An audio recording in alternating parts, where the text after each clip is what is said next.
Welcome back to my channel. I just had another little audiobook review I wanted to do because apparently all my literature for the rest of the year is going to be audiobooks. Probably.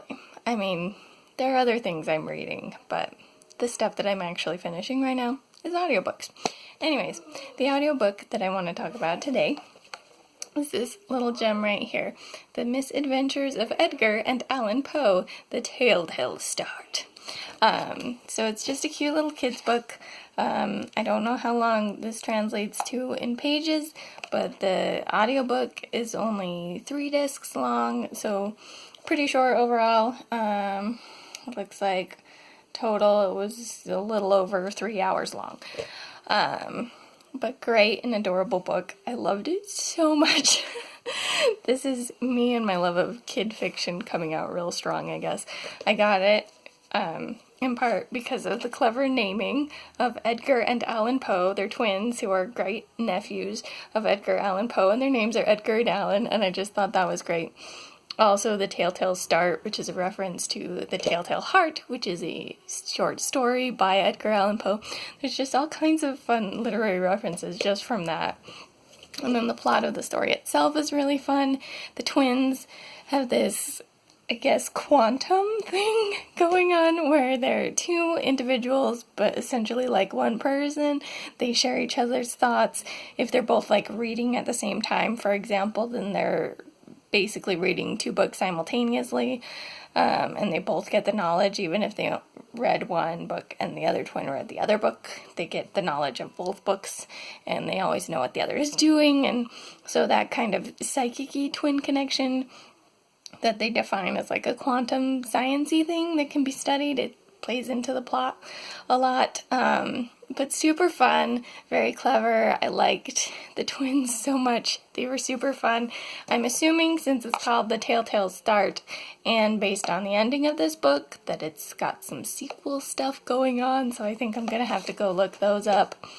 But yeah, it was just a really fun story.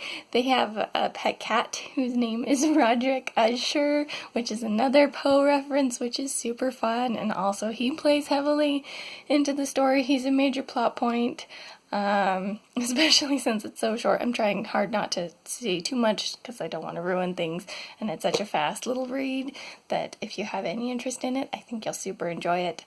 I do want to just throw in that I guess sort of spoilery, but the one thing that I really wanted to talk about that was completely unexpected in this book, but such a fun touch. As I mentioned, the twins are the great nephews, however many greats, I don't know, but they're great nephews of Edgar Allan Poe. And so you think that's kind of going to be the extent of it, but then partway through the story you have this break of Edgar Allan Poe and the great beyond, and it turns out from like the afterlife he's like an underworker, an employee, if you will, of William Shakespeare, and he writes fortune cookies. And it was just such a fun little clever thing to add him in that way. It was totally unexpected and super fun. And just kind of playing with the afterlife that way in a way that I've never seen before was super fun.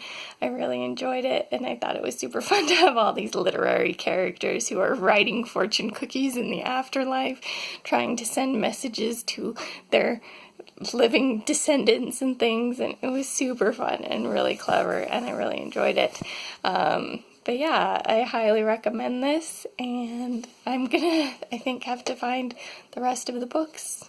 But yeah, it was a super fun read, and I'm super glad that I went for it. And yeah, I highly recommend that you go and check this story out too. This is the Umlaut Harper signing out.